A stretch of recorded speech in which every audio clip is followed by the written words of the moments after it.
Nessa noite falaremos sobre esse assunto, sobre a posição da arca, a arca da aliança. Eu convido a que você abra a sua Bíblia no sexto livro das Escrituras Sagradas, no livro de Josué, o primeiro livro do rolo dos profetas. Josué, cujo nome original era Oséias. Oséias, ou Shea de Yashar, ser salvo. Em determinado momento, então, ele muda o nome para Yashea, Jeová salva, Deus salva, Yah, abreviatura de Yahvé. Então ele muda o seu nome. Esse homem, ele caminhou durante 40 anos ao lado de Moisés, o seu líder, e que o conduziu. E quando Moisés então estava para entregar a liderança, a Bíblia diz que Moisés o chama, e no capítulo 34 do livro de Deuteronômio, a Bíblia diz que Moisés impõe sobre ele as mãos, e Josué fica cheio do espírito de sabedoria. Todos encontraram o texto de Josué, capítulo número 2, eu gostaria de ler então o versículo de número 1 e o versículo de número 23 desse capítulo de número 2. O texto está na tela para que você acompanhe, se assim desejar. Diz a palavra de Deus: de Sitim enviou Josué, filho de Num, 2 homens, secretamente, como espias, dizendo: andai e observai a terra e Jericó. Foram, pois, e entraram na casa de uma mulher prostituta, cujo nome era Raabe, e pousaram ali. Assim, os 2 homens voltaram, versículo 23, e desceram do monte, e passaram, e vieram a Josué, filho de Num, e lhe contaram tudo quanto lhes ocorrera. Oremos, Pai amado, lemos a Tua santa e preciosa palavra, pedimos, Deus, fala conosco nesta noite, conduz-nos à Tua vontade, à Tua palavra, e o que nós pedimos, nós Te agradecemos, em nome de Jesus, amém e amém. Muitas vezes falamos sobre a queda de Jericó. A queda de Jericó é muito estudada, é muito pregada, é muito comentada, mas os eventos que eu quero tratar nesta noite são os eventos que ocorrem imediatamente antes da queda de Jericó. Fala sobre a arca e fala sobre as 3 posições da arca.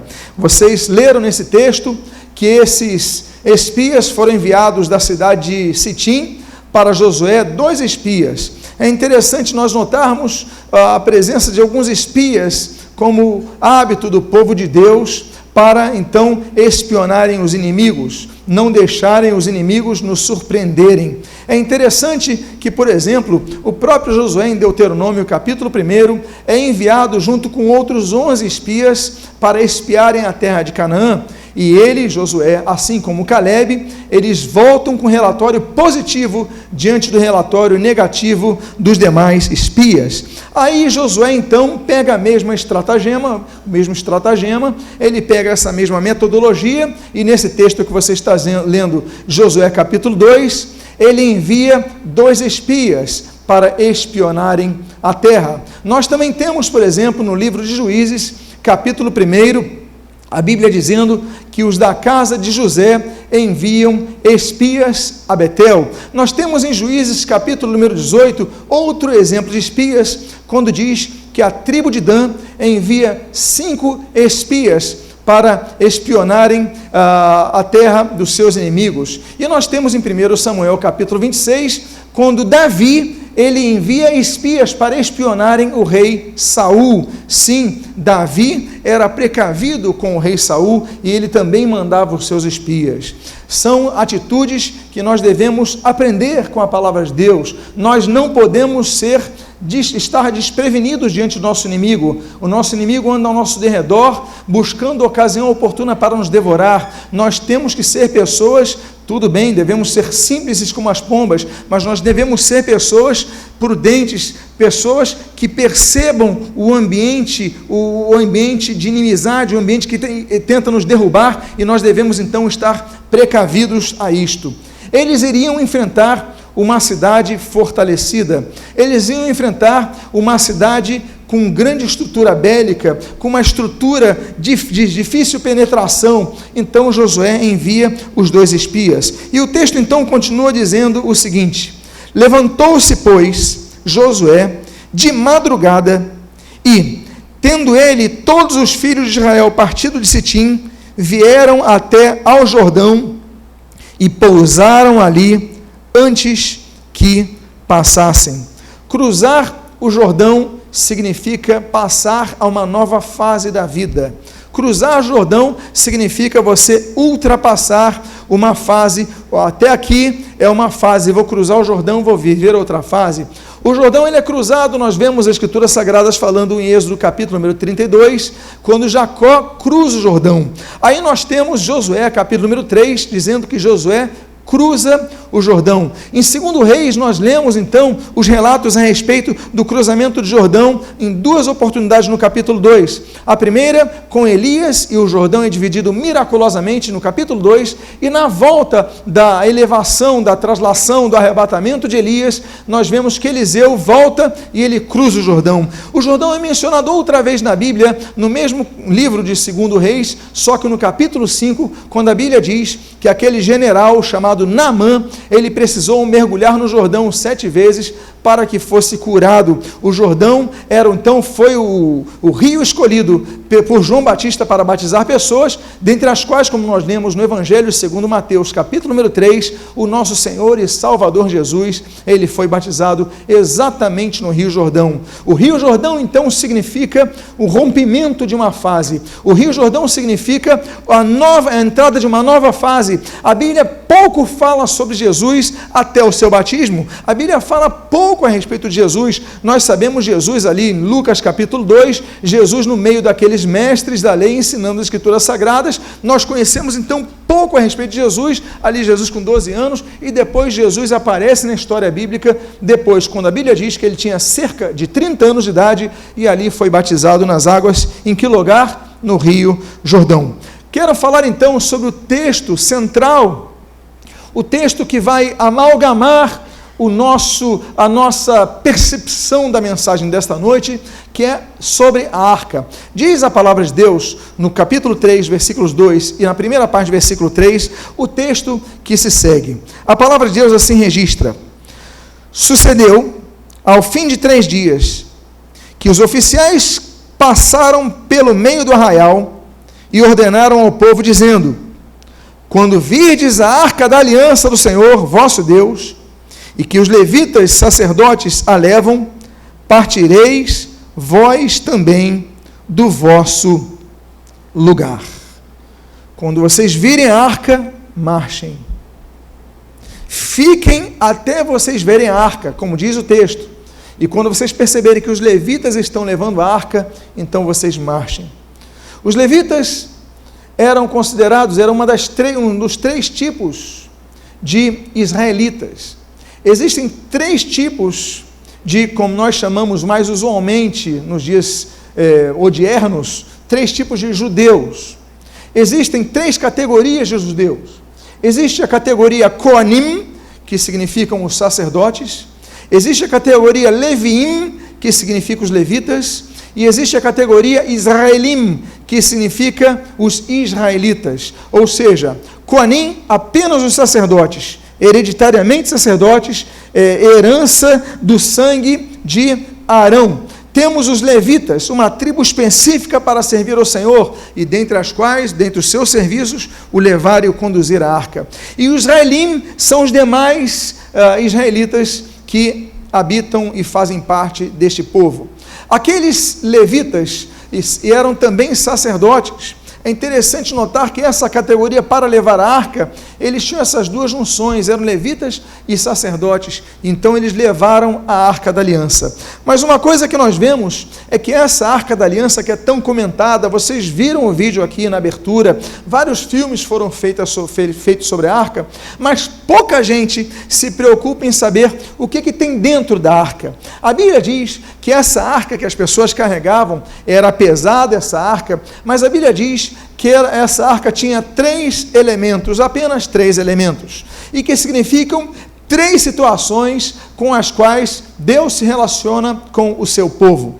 O primeiro elemento que havia dentro da arca eram as tábuas da aliança. As tábuas da aliança, que eram 2 tábuas, as quais Moisés desce do Monte Sinai, que eram escritas na frente e por trás, tendo ali, dos 613 mandamentos que Deus deu, apenas 10 desses 613 mandamentos, o chamado, nos dias de hoje, decálogo, é o chamado decálogo. Então, tinha nessa arca os 10 mandamentos nas 2 tábuas de prata, das 2 tábuas de pedra. A segunda coisa que tinha nessa arca, e em primeiro lugar, então, esses mandamentos significam a aliança de Deus para com a humanidade. É uma forma de relacionamento com Deus.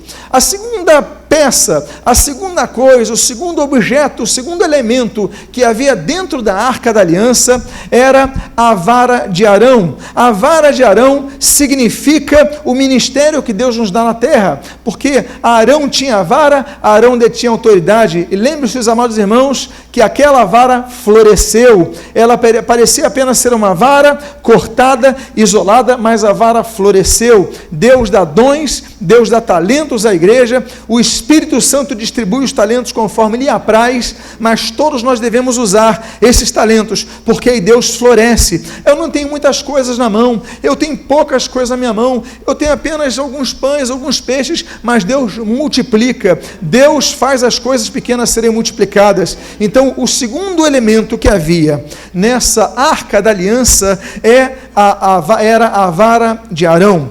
E nós temos um terceiro e último elemento que havia dentro da arca da aliança. Esse terceiro elemento, amados irmãos, era chamado o maná.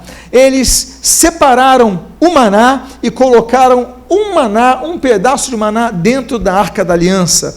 Meus amados irmãos, se as tábuas da lei representavam a aliança de Deus para com a humanidade, e a vara de Arão representava o ministério que Deus dá à sua igreja para trabalhar no meio dessa sociedade, nós temos o maná, que significa o sustento de Deus para com a humanidade. Deus é um Deus que sustenta. Israel estava no deserto. No deserto você não consegue plantar ou colher, você precisa se alimentar. E a Bíblia então fala que Deus outorgou a Israel o maná. No capítulo 16 do livro de Êxodo, nós temos algumas características do maná. Por exemplo, nesse capítulo 16 de Êxodo, ele fala que o maná era na cor branca. Outra característica que nós vemos no livro de Êxodo, capítulo 16, é que a Bíblia diz que o maná tinha sabor de mel. Ou seja, tem aquela palavra que o maná é o pão que desce dos céus, mas não tem sabor salgado, tinha um sabor doce,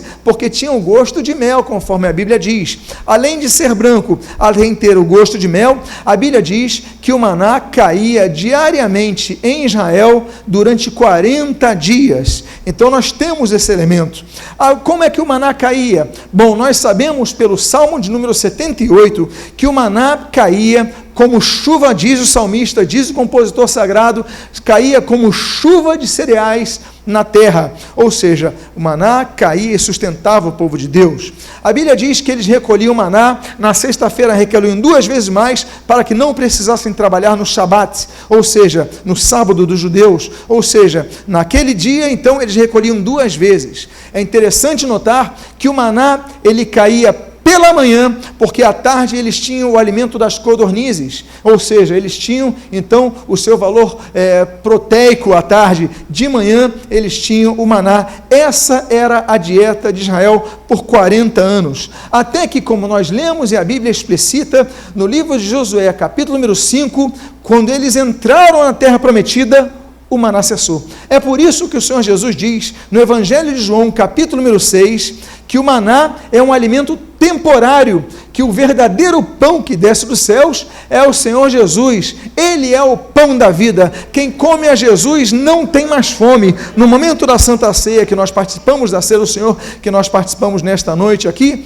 nós comemos um pão, e nós então nos rememoramos do pão da vida, que é o Senhor Jesus, como a Bíblia diz em João capítulo número 6. Mas, se esse elemento daquele maná é provisório, não significa que ele vai ser esquecido para sempre, porque um dia nós vamos voltar a comer o maná. É o que a Bíblia diz ali em Apocalipse capítulo 2, quando o Senhor Jesus, ao escrever as 7 igrejas para a Ásia, entregando-as através da escrita de João, quando ele escreve a igreja de Pérgamo, ele fala o seguinte: olha, ao que vencer, dar-lhe-ei, ele vai dar 2 coisas, do contexto da igreja de Pérgamo. Ele vai dar uma pedrinha escrito nosso novo nome. Sim, receberemos um novo nome nos céus. Não teremos um nome que nós usamos na terra. Até hoje os judeus fazem isso. Vocês sabem que os judeus, independentemente da sociedade que eles façam parte, eles têm 2 nomes. Eles têm um nome que se dá no cartório do país corrente e eles têm o nome da comunidade judaica.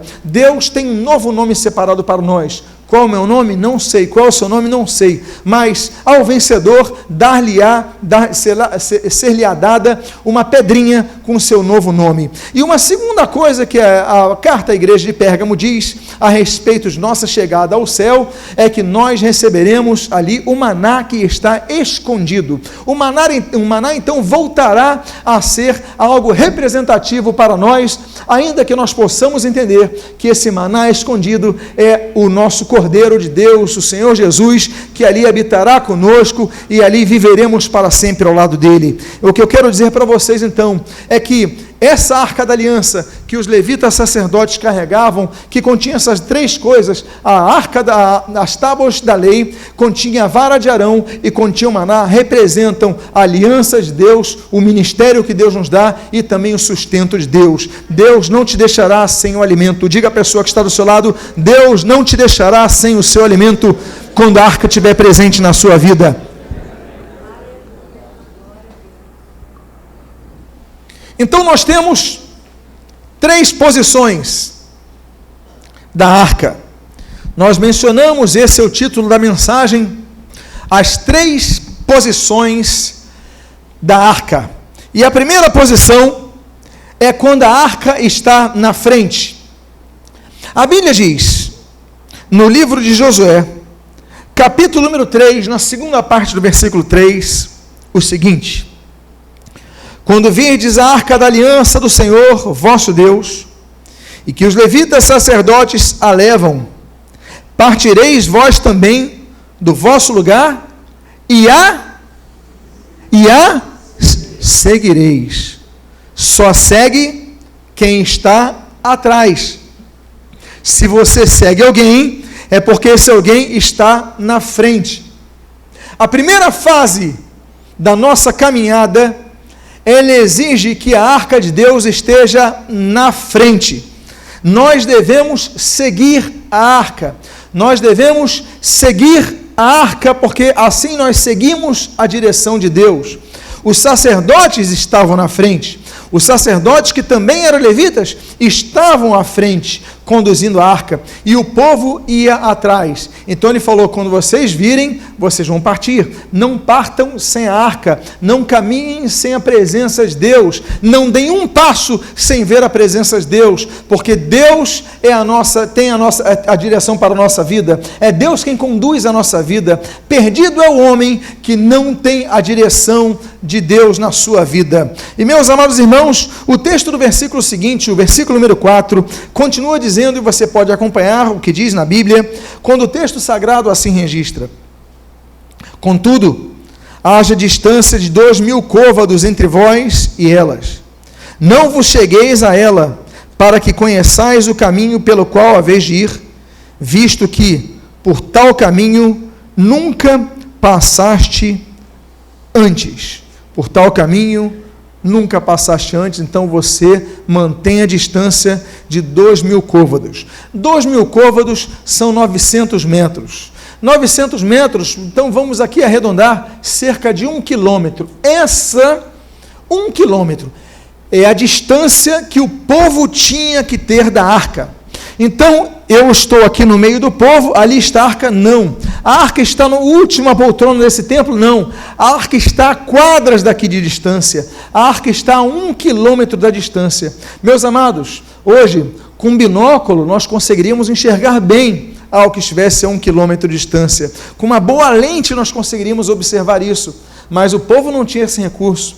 Ou seja, o que o povo conseguia enxergar nesse caminhar da arca era talvez o brilho dourado dessa arca. Talvez eles vissem aquele brilho e um pequeno grupo de pessoas ali distante. Então vamos seguir, peraí, estamos muito próximos, vamos manter distância. Nós devemos então entender que para seguir na obra de Deus, nós não podemos cortar caminho, nós não podemos pegar atalhos. Há momentos de nossa vida que nós devemos caminhar dando um passo de cada vez, porque muitas vezes, quando nós precisamos caminhar, nós queremos correr e tropeçamos. Muitas vezes, nós queremos chegar a uma situação que Deus ainda não preparou e nós queremos cortar atalho. Meus amados irmãos, quantas vezes nós fazemos isso? Porque não sabemos esperar, não queremos aguardar a resposta de Deus, então nós vamos a atalhos. Quantos não se lembram, por exemplo, da situação de Saul?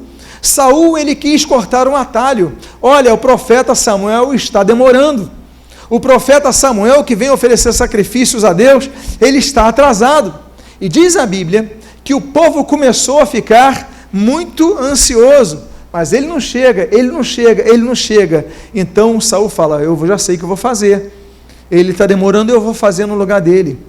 Ele não espera, ele corta o caminho, ele pega um atalho e por causa disso ele perde o reino. Amados irmãos, aquele jovem que tinha uma grande perspectiva, porque o seu pai era um homem rico, o seu pai tinha muitos bens, mas aquele jovem que tinha um irmão que permanece com seu pai, jovem este que a Bíblia o denomina de o filho pródigo, ele quer antecipar a sua herança, ele quer então antecipar os recursos que seu pai separaria para ele quando do seu falecimento. Ele quer antecipar, ele quer viver aquela vida, então ele perde todos os seus bens, ele corta o caminho, ele pega o atalho e por causa disso ele perde tudo que tinha, ele perde dinheiro, ele perde respeito, ele começa a comer a comida com os porcos, ele perde tudo que tinha, mas a graça de Deus é maravilhosa, a graça de Deus se manifesta salvadora a todos os homens, como diz Tito capítulo 2 versículo 11, e alcança aquele jovem e o pai o recebe com os braços abertos. Ainda que nós tenhamos falhado, ainda que nós tenhamos desobedecido, ainda que nós tenhamos cortado o caminho, Deus é um Deus perdoador. Meus amados irmãos, nós temos várias coisas que nós devemos obedecer ao tempo de Deus, nós devemos obedecer, por exemplo, a Deus, como o Senhor Jesus diz ali em Mateus capítulo número 6, seja feita a sua vontade, a vontade de Deus em primeiro lugar, a vontade de Deus está em primeiro lugar na nossa vida, nós devemos obedecer a Deus, nós devemos obedecer, por exemplo, a doutrina, como diz a palavra de Deus em Atos capítulo número 2, nós devemos obedecer a Bíblia, como diz a palavra de Deus em 1 Timóteo capítulo número 1, nós devemos obedecer aos pastores, como diz a palavra de Deus em Hebreus capítulo 13, versículo 7, olha, obedecei aos vossos guias e sede submissos para com eles. Nós devemos obedecer, por exemplo, como diz Efésios capítulo 2, aos nossos pais, 6 aos nossos pais, nós devemos obedecer aos nossos pais, que nós devemos obedecer, que é o primeiro mandamento com promessa, nós devemos, honra o teu pai e tua mãe, para que se prolongue os teus dias sobre a terra, esse é o primeiro mandamento com promessa. Nós devemos obedecer, como diz a palavra de Deus em Romanos capítulo 13, versículo 1, às autoridades constituídas. Então, nós devemos estar debaixo de autoridade e nós devemos obedecer, então, ao tempo de Deus nas nossas vidas. Nós devemos lutar. Não significa que nós devemos entregar, não significa que nós devemos desistir. Nós devemos perseverar, como o Senhor Jesus ensina naquela parábola do juiz iníquo com aquela viúva, em Lucas capítulo 18. Olha, perseverar em oração, porque a resposta virá. Como nós mencionamos pela essa manhã, Deus pode dar 3 tipos de resposta.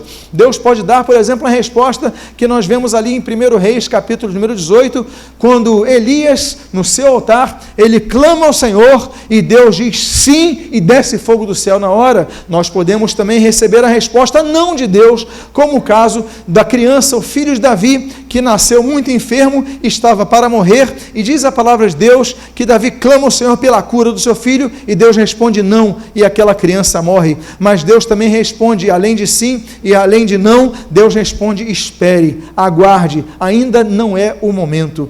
Então a Bíblia diz, olha, mantenham distância da arca, Mantenham distância de 2.000 côvados, 900 mil, quase 1 quilômetro da arca, porque vocês não sabem o caminho que vocês devem ir. A arca na frente significa a direção de Deus para nossas vidas, mas não só isso. A palavra de Deus continua e diz no versículo seguinte, no versículo número 5, nós lemos: disse Josué ao povo: santificai-vos, porque amanhã o Senhor fará maravilhas no meio de vós. A distância tinha propósitos. Propósito de não perderem a direção, mas o propósito de manterem a santidade diante da presença de Deus. A Bíblia diz em Romanos capítulo 2, olha, libertados dos pecados e transformados em servos, aí vocês produzam vosso fruto para a santificação. Necessitamos de duas coisas para produzir frutos de santificação, segundo Romanos capítulo 6. A primeira coisa é libertados do pecado, devemos ser livres do pecado, devemos ser livres de tudo que nos acorrenta. E a segunda coisa é transformados em servos, ou seja, devemos aprender a servir ao nosso próximo, a servir o nosso irmão, a servir com aquilo que Deus nos deu, as oportunidades que Deus nos dá. Essa é uma coisa sobre a santificação. A Bíblia diz, por exemplo, que não há como agradarmos a Deus sem santificação, não há nem como vermos a Deus. A Bíblia diz em Hebreus capítulo 12, versículo 14, olha, sem santidade ninguém verá ao Senhor, sem santificação ninguém verá a Deus. Nós não veremos a Deus se não vivermos uma vida santa. O que é santa? É separado desse mundo, é separado da obediência desse mundo. Nós devemos ter uma vida santa. A Bíblia diz em 1 Tessalonicenses, capítulo número 4, o seguinte: porque esta é a vontade de Deus, a vossa santificação. É por isso que a Bíblia diz, e dá uma ordem, em 1 Pedro, capítulo número 1, a Bíblia diz, olha, sede santos, porque eu sou santo. Está apontando para um texto de Levítico capítulo 20, que é rememorado pelo Espírito Santo a Pedro, nessa primeira carta que ele escreve no início dela. Sede santos, porque eu sou santo. Santidade é um estado que deve ser vivenciado nos dias de hoje. Devemos ser santos nessa sociedade incrédula, nessa sociedade corrompida. Mas a arca devia estar na frente também por outros propósitos. A Bíblia diz no versículo número 6, o seguinte: e também falou aos sacerdotes, dizendo, levantai a arca e passai adiante do povo. Levantaram, pois, a arca da aliança e foram andando adiante do povo. A arca, quando foi dada a ordem que ela se mantivesse a cerca de 1 quilômetro de distância, ela estava no meio do povo, mas ela devia ir para a frente do povo. O primeiro estágio é para a frente do povo, porque quando a arca andava, o povo andava. O povo ia no ritmo da arca, o povo ia no espaçar que a arca dava, os passos que davam os sacerdotes, o povo ia. E falou, sai daí e vai adiante. E o povo ia andando adiante, seguindo a arca. Meus amados irmãos, o povo andar significa o povo sair do seu lugar. Nós devemos sair do nosso lugar, nós devemos crescer. A Bíblia diz que nós devemos crescer de uma fase que nós ainda estamos vivendo. Por exemplo, 1 Coríntios capítulo 6, capítulo 3, versículo 1, a Bíblia diz, olha, leite vos deis a beber, mas vocês não podem, porque vocês não estão em condições, vocês precisam continuar com leite, vocês precisam crescer com o básico. Muitas vezes nós queremos avançar as situações da nossa vida, quando a gente não tem o básico. A gente quer fazer muitas coisas na obra de Deus, mas a gente não lê a Bíblia diariamente, a gente não ora, a gente não usa nossos dons, nossos talentos, o que Deus nos deu. Como é que a gente quer comer carne se não está nem tomando leite? A gente não ouve a palavra, a gente não vai aos cultos, não congrega, como diz a Escritura Sagrada. Como é que nós queremos crescer? Nós devemos crescer. A Bíblia diz que nós devemos crescer no conhecimento da palavra. A Bíblia diz que nós devemos crescer no conhecimento de Deus, como diz a primeira carta de Pedro. A Bíblia diz que nós devemos crescer numericamente, a igreja tem que crescer através do evangelismo. Em Atos capítulo de número 2, em Atos capítulo número 4, a Bíblia diz que nós devemos crescer qualitativamente, em qualidade. espiritualidade. A Bíblia diz que nós devemos crescer, em Romanos fala sobre isso, devemos crescer com paciência durante a dificuldade, durante a tribulação. A Bíblia fala sobre nós crescermos em Efésios capítulo 2, em santidade. Aquele que é santo deve se santificar mais. Se você busca a presença de Deus, deve buscar ainda mais a presença de Deus. Se você se mantém distante das más influências, procura manter-se isolado delas, apenas indo a elas a brilhar a luz de Cristo para essas vidas que precisam do seu testemunho. Nós devemos crescer não apenas nesse sentido da santificação, mas também, como diz, por exemplo, Efésios capítulo número 4, crescer espiritualmente. Nós não devemos ficar apenas no leite a vida inteira, devemos desejar ardentemente o genuíno leite espiritual, como diz Pedro na sua primeira carta, mas nós devemos crescer cada vez mais e mais, para que nós cresçamos como Jesus e para, como o próprio Pedro fala, nós possamos crescer na graça e no conhecimento. Graça é aquilo que Deus nos dá. Crescer na graça, aproveitarmos tudo que Deus nos dá gratuitamente, sem o nosso merecimento, e crescermos mas crescermos na graça e no conhecimento. Se a graça nós dependemos apenas de Deus, o conhecimento dependemos de nós.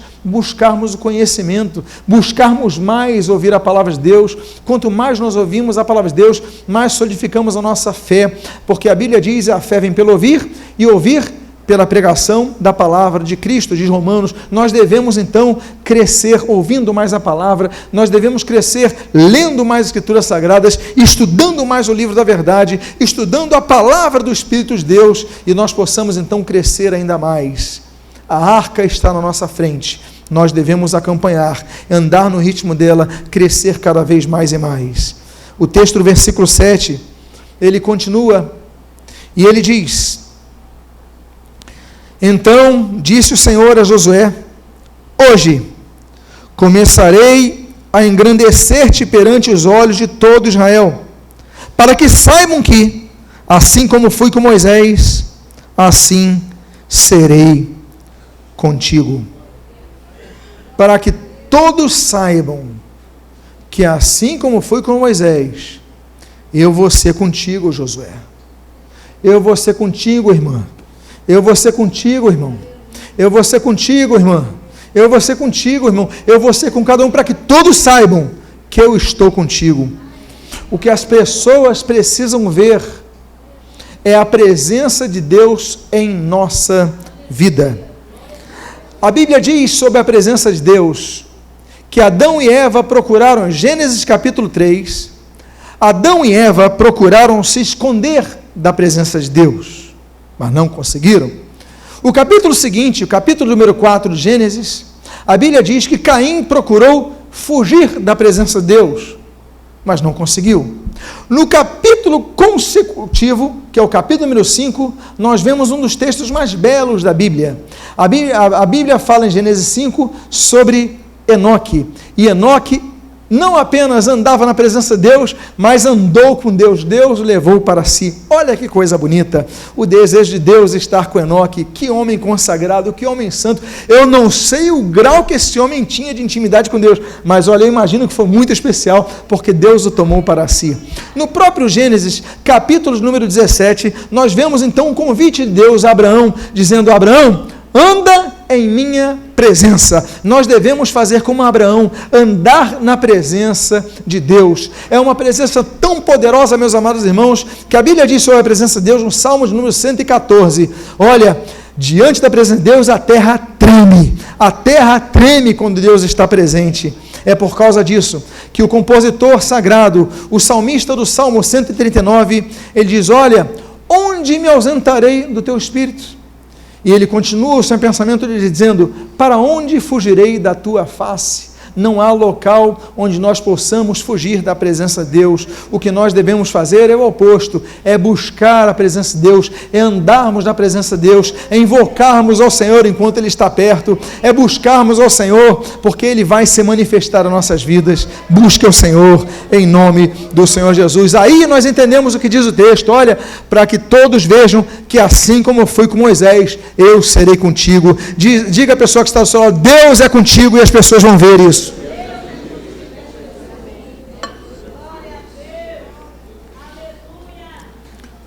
A Bíblia continua no versículo número 8, e do 12 ao 13. Tu, pois, ordenarás aos sacerdotes que levem a arca da aliança, dizendo: ao chegares à borda das águas do Jordão, parareis aí. Tomai, pois, agora 12 homens da tribo de Israel, um de cada tribo, porque há de acontecer que assim que as plantas dos pés dos sacerdotes que levam a arca do Senhor, o Senhor de toda a terra, pousem nas águas do Jordão, elas serão cortadas, a saber, as que vêm de cima, e se amontoarão. Amados irmãos, onde está a presença de Deus?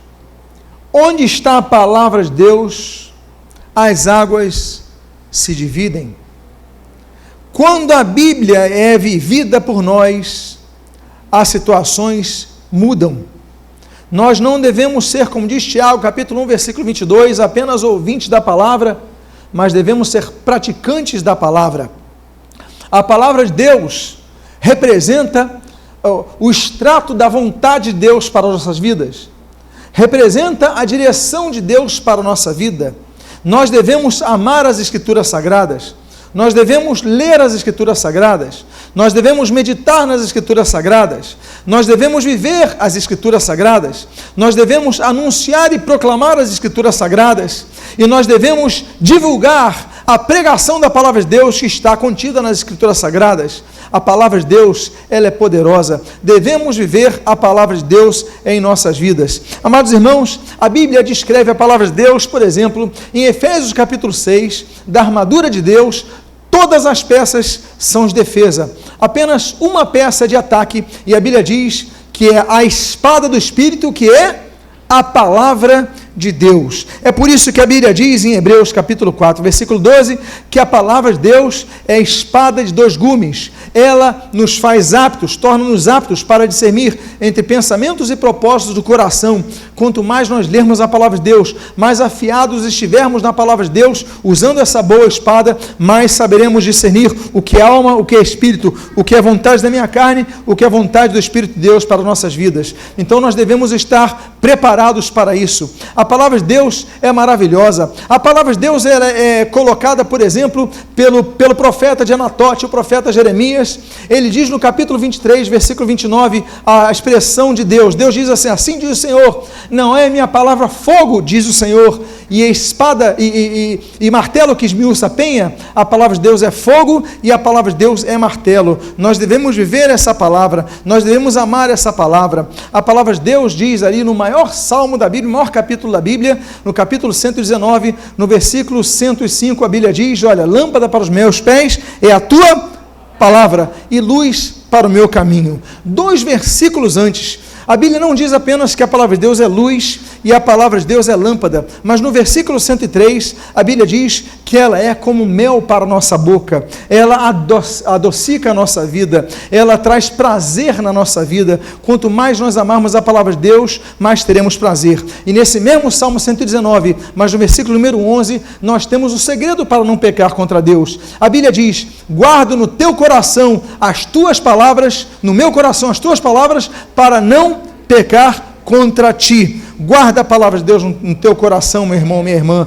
Ame a palavra de Deus. O texto está dizendo: olha, quando a arca da aliança pousar, as águas se dividirão. Quando você tiver a presença de Deus, quando você vivenciar a palavra de Deus, as águas vão se dividir na tua vida e você vai cruzar esse rio difícil da tua vida, você vai cruzar esse obstáculo na sua vida, você vai cruzar essa fronteira intransponível na sua vida e você vai caminhar para a conquista da terra que Deus lhe prometeu. Quantos podem glorificar a Deus nesse momento? Nós falamos da primeira posição da arca, que é a arca na frente. Nós temos agora a segunda posição da arca, que é a arca no meio. Versículo número 15, nós lemos: e quando os que levavam a arca chegaram até o Jordão, e os seus pés se molharam na borda das águas, porque o Jordão transbordava sobre todas as suas ribanceiras todos os dias da cega. Os que levaram a arca, eles pisaram no Jordão, e diz a Bíblia nesse texto que você está lendo, e os seus pés se molharam no rio. O milagre não aconteceu sem que antes os sacerdotes levitas tivessem molhado os seus pés. Eles não chegaram com a arca e naquele momento o rio Jordão se abriu, não. A Bíblia diz que eles entraram, molharam os seus pés, e diz o texto que o rio Jordão transbordava. Eles pegaram corrente, eles tiveram dificuldade. Isso nos mostra, meus amados irmãos, que antes do milagre acontecer, nós passamos por experiências na nossa vida. Esses homens, esses sacerdotes, levitas, eles passaram pela experiência de molhar os seus pés, de pegar correnteza, ainda que carregassem a presença de Deus. Ainda que nós carreguemos a presença de Deus, nós passamos por dificuldades em nossas vidas. Nós passamos pelas correntezas da nossa vida. Nós passamos por situações que nós pensamos, olha, eu vou me afogar. Eu vou morrer afogado. Que o rio está com intensidade. Mas a Bíblia diz que esses homens que carregavam a arca da aliança, eles não soltaram a arca da aliança. Nós devemos ser fiéis a Deus em todo momento. A promessa havia, a direção havia, a instrução Deus dera. Olha, vai que o rio vai abrir. Mas quando eles pisaram na arca, os pés molharam. O rio não abriu. O rio abriria depois, mas não abriu no momento que eles pisaram. Experimentaram. Deus permite que nós sejamos experimentados. O próprio Senhor Jesus, ele foi experimentado ali em Jericó. Quando a Bíblia diz, através do Evangelho de Mateus, capítulo 4, que o Espírito do Santo de Deus levou o Senhor Jesus ao deserto para lhe ser tentado. Jesus podia ser tentado por um dia, Jesus podia ser tentado por uma hora, Jesus podia ser tentado por uma semana, mas ele foi tentado por 40 dias ali. Jesus passou por uma fase difícil, uma fase de luta. Por que nós não passaríamos? Esses homens tinham a arca da aliança. A Bíblia diz que o rio ia se abrir. Por que não se abriu antes? Porque eles precisavam molhar os pés. Há situações difíceis que nós temos que viver. Nós temos que cruzar muitas vezes um rio caudaloso, um rio impetuoso, um rio que transborda, como diz o texto sagrado que nós lemos, mas nós devemos permanecer com as nossas mãos na arca de Deus. Então diga para a pessoa que está ao seu lado, não desanime, porque a arca está contigo.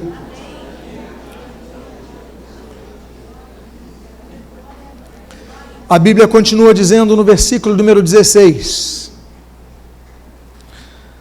pararam-se as águas que vinham de cima, levantaram-se no montão, muito longe da cidade de Adã, que fica ao lado de Sartã, e as que desciam ao mar de Arabá, que é o mar salgado, foram de todo cortadas, e então passou o povo defronte de Jericó. Eles estão cruzando o rio, mas quando eles passam por uma cidade, Adã, que fica lá de Sartã, eu coloquei os termos em hebraico, porque é interessante notar que Sartã em hebraico significa aflição deles. Eles estavam para conquistar Jericó, e eles vão cruzar o rio exatamente próximo à região de Sartã, que significa a aflição deles. A dificuldade é deles, a luta é deles, o que eu estou passando não é nada, porque eu vou possuir a terra prometida. A Bíblia diz então que naquele momento que eles molham os pés, o mar se abre em Sartã. A aflição é deles. Nós devemos ter a certeza, meus amados irmãos, da nossa salvação. Nós devemos ter a certeza que muitas vezes o sofrimento que nós passamos aqui na terra não se compara com o que Deus tem separado para nós. A Bíblia diz, olha, através do apóstolo Paulo, nem olhos viram, nem ouvidos ouviram, nem jamais penetrou em coração humano o que Deus tem preparado para aqueles que o amam. Deus tem preparado algo especial para nós. Nós devemos preocupar com a nossa salvação, devemos anunciar o Evangelho para os outros, mas nós devemos cuidar da nossa vida, a nossa vida espiritual com Deus. Podemos pregar o Evangelho a todos, mas não adianta nós pregarmos o Evangelho, expulsarmos demônios, como Jesus fala em Mateus capítulo 7, ele vai dizer, olha, apartai-vos de mim, porque não vos Conheço. Mas em teu nome pregamos, em teu nome expulsamos demônio, cantamos, tocamos, evangelizamos, demos aula de escola dominical, fizemos, não importa, apartai-vos de mim, não vos conheço. Por quê? Porque nós devemos cuidar da nossa vida, nós devemos cuidar da nossa vida, a aflição é deles. Então o problema estava não com o povo obedecer, porque quando nós obedecemos, podemos molhar os pés, mas Deus está conosco para nos abençoar. O problema do inimigo de nossas almas, aquele que quer nos destruir, o problema dele. A Bíblia fala sobre o julgamento de Satanás. A Bíblia fala que no futuro, no porvir, nos tempos da eternidade futura, nós teremos alguns grandes julgamentos, são 5 grandes julgamentos. A Bíblia fala, por exemplo, são vários julgamentos, a Bíblia fala do julgamento dos anjos, por exemplo, em 1 Coríntios capítulo 6, a Bíblia fala do julgamento dos santos, no mesmo capítulo, a Bíblia fala do julgamento da nação de Israel, em Ezequiel capítulo número 20, a Bíblia fala, por exemplo, do julgamento das nações, o Senhor Jesus fala sobre isso em Mateus capítulo 25, mas existem sobre os povos, os salvos e os não salvos, 3 julgamentos estão estabelecidos. O primeiro julgamento é o julgamento dos santos. Em 1 Coríntios capítulo 5, versículo 10, a Bíblia fala que todos nós vamos comparecer diante do tribunal de Cristo. É o tribunal onde Cristo será o juiz. Há 2 outros julgamentos que a Bíblia fala que vão acontecer no futuro, mas não estaremos nesse julgamento, que é o julgamento para condenação. A Bíblia fala do julgamento de Satanás, por exemplo, em Apocalipse capítulo número 20, versículo número 10, e a Bíblia fala do julgamento dos perdidos, dos que não vão herdar a salvação. Em Apocalipse capítulo 20, dos versículos 11 ao versículo 14, é o tribunal do grande trono branco. Nós devemos então estar preocupados com a nossa salvação, buscar a nossa salvação e pregar o evangelho a toda criatura naturalmente. Mas é interessante notar que a Bíblia diz que, nesse texto, muito longe da cidade de Adã, Adã significa em hebraico vermelho. É por causa disso que o primeiro homem da terra, como diz 1 Coríntios capítulo 15, é mencionado em Gênesis capítulo 3, ele recebe o nome de Adão. Adão significa vermelho, porque é a cor genérica que se dá ao barro de onde ele veio, então ele recebe o nome de vermelho. É por causa disso, por exemplo, também da cor vermelha, que nós vemos a primeira troca de bênção, a primeira negociação de uma bênção, a primeira perda de uma grande bênção familiar que nós temos aqui, não é a primeira, mas é uma delas, quando, por exemplo, Jacó, ele consegue o direito à primogenitura de Esaú, seu irmão estava com fome, Jacó prepara ali uma sopa de lentilhas, e a Bíblia diz ali no livro de Gênesis, no capítulo número 25, que aquela sopa de lentilhas era vermelha, e diz no mesmo capítulo, que por causa disso, o seu nome também é chamado de Edom, Adão vermelho, ou seja, a tribo de Edom é herdeira daquele homem, porque ele trocou a sua primogenitura pelo que é vermelho. Mas o que eu acho vermelho, meus amados, bonito nessa cor vermelha, meus amados irmãos, são algumas perspectivas sobre nossa salvação. Por exemplo, quando Deus vai fazer as cortinas, Deus dá orientação para Moisés e a sua equipe fazerem as cortinas do tabernáculo, as cortinas que separavam o lugar santo do lugar santíssimo, eram cortinas que tinham que ser na cor vermelha. Olha que coisa interessante, o que separava o Santíssimo do Santo, a cor vermelha, a cor do sangue de Jesus. Esse véu, ele é rasgado quando Jesus está naquele Calvário, o véu é rasgado de cima para baixo, Deus rasga, agora não há separação, podemos entrar no sangue, no Santo dos Santos, através do sangue de Jesus. Olha que coisa bonita. Outra coisa vermelha, bonita que nós vemos na Bíblia, é nesse mesmo livro de Josué, um capítulo antes, no capítulo número 2, a Bíblia diz que quando Josué enviou os espias, eles ficam alocados na casa de uma prostituta chamada Raabe, e eles falam o seguinte, olha, tem uma promessa de salvação para a sua vida, Raabe, tem uma promessa para a sua vida, você vai ser herdeira de uma promessa, você e sua família vão ser salvas, mas tem que haver um sinal, e na janela você vai colocar uma corda na cor, a cor vermelha, a cor carmesim, e esse é o sinal que ali estará você com a sua família, uma prova física, algo muito bonito, é um cordão carmesim que estava ali, representando aquilo que, por exemplo, nós vemos em Êxodo capítulo 12, quando Deus instrui ao povo de Israel que estava no Egito, antes da 10ª praga que viria ao Egito, recolher ali os primogênitos daquela terra, a Bíblia diz, olha, vocês coloquem no umbral de cada porta a marca do sangue do Cordeiro. Que cor é a cor do sangue do Cordeiro? vermelha. Essa cor vermelha fazia separação, não faz mais. Essa cor vermelha que trouxe salvação ao povo de Israel na região de Gósen, no Egito.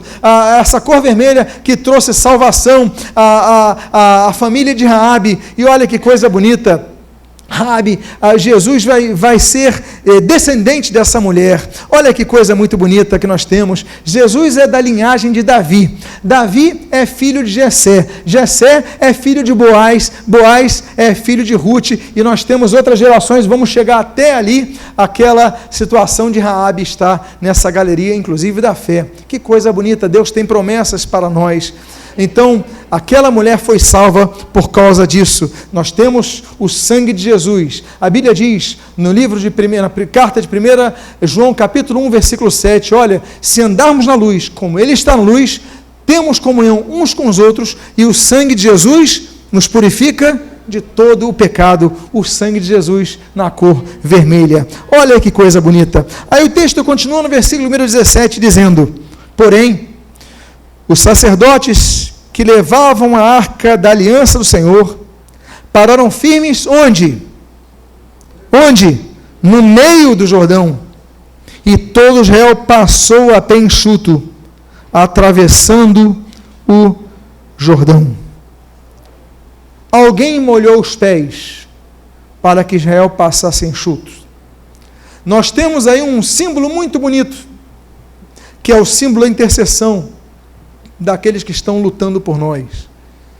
Aqueles homens foram na frente, enfrentaram a correnteza, carregavam o peso da arca, que não era leve, mas permaneceram firmes, e a água foi baixando, baixando, e foram abertas. E diz a Bíblia nesse texto que você está lendo, todo Israel passou de pé enxutos. Muitos dos que estão aqui são frutos da oração de parentes. Pessoas que gastaram suas madrugadas, gastaram sua saúde, seu tempo orando pela sua vida. E nós devemos ser gratos a Deus por essas pessoas. Nós devemos ser gratos a Deus pelos pastores que nós tivemos. Você pode ser dessa igreja hoje, mas você pode ter sido de outra igreja antes. Não fale mal do outro pastor. Não fale mal da sua antiga liderança. Você pode ter tido discordâncias. Você pode ter permitido que o orgulho tenha invadido a sua vida. Você pode ter pecado em muitas coisas. Mas olha, honra os teus líderes anteriores. Ah, você não gostava de alguma coisa, você trocou por... Não importa, honra essas vidas. Porque graças a ele, você evitou molhar os seus pés em muitas situações. Você foi alimentado. Você foi fortalecido. Você foi curado através daquela vida. Então seja grato a Deus por essas vidas. Seja grato a Deus pelos seus predecessores, aqueles que vieram antes de você e lutaram por você. Seja grato a Deus por esses sacerdotes, porque eles pararam para que você passasse. Eles pararam com o peso da arca. Esse termo que eles estavam no meio é muito bonito, porque nós vemos várias questões no meio, não é verdade? A Bíblia menciona várias vezes no meio. A Bíblia fala, por exemplo, que a árvore da vida estava no meio do jardim do Éden. A Bíblia fala que a presença de Deus estava ali em Êxodo capítulo 3, no meio da sarça que ardia. A Bíblia fala que Josué, ele vai então colocar as 12 pedras no meio do Jordão. A Bíblia diz que em Mateus capítulo 8, que aquelas crianças chegaram para Jesus e foram colocadas no meio deles. Olha que coisa bonita, tantas coisas aparecem no meio, não é verdade? Aquela mulher que foi curada foi colocada no meio da multidão. Deus é um Deus que permite que as coisas sejam no meio, e a coisa tão bonita no meio, meus amados irmãos. Jesus lhe falou, olha, onde estiverem 2 ou 3 reunidos em meu nome, aí eu estarei no meio deles. Jesus está em nosso meio. E o que eu quero dizer, até no momento da cruz do Calvário, até no corolário da salvação, a história da salvação humana, Jesus estava no meio de 2 impostores, de 2 ladrões, com as suas mãos abertas e ali abençoando a nossa vida. Jesus está no meio. Jesus está no meio. Jesus está no meio. É por isso que a Bíblia diz em Levítico capítulo 22, olha, e serei santificado no meio do povo de Israel. É no meio, é no meio, é no meio. Jesus tem que estar no meio. Jesus está no meio da sua vida. Jesus domina a sua vida. Jesus é o centro da sua vida. Então glorifica Jesus. Por quê? Porque Jesus é o Deus do meio. É o Deus que se manifesta no meio. E é o Deus que está presente no meio. eu falei sobre 3 posições da arca. Os irmãos se lembram da primeira posição? A arca na frente. A segunda posição, a arca no meio. E agora nós vamos à última fase. Como eu disse aos amados irmãos, nós conhecemos muito a história da queda de Jericó, mas eu quero me ater aos momentos anteriores a essa queda. Eu quero me ater a essa caminhada que Israel faz junto à Arca da Aliança. E agora nós vamos à terceira e última fase, que é a arca ficando atrás. Diz a Bíblia, no capítulo número 4, nos versos 1º, no 2º versículo e no 5º, a Bíblia assim diz: tendo, pois, todo o povo de Israel, todo o povo passado o Jordão, falou o Senhor a Josué, dizendo: tomai do povo 12 homens, um de cada tribo, e ordenai-lhes, dizendo: daqui do meio do Jordão, do lugar onde parados pousaram os sacerdotes os pés, tomai 12 pedras. Versículo 5: passai adiante da arca do Senhor, vosso Deus, ao meio do Jordão, e cada um levante sobre o ombro uma pedra, segundo o número das tribos dos filhos de Israel. O número 12 é um número muito significativo. Ele aparece, por exemplo, quando fala da descendência de Ismael, que dali viriam 12 príncipes, em Gênesis capítulo 17. A Bíblia fala, por exemplo, das 12 fontes na cidade de Elim, quando Israel, então, tem aquela perspectiva, aquela bênção daquelas 12 fontes.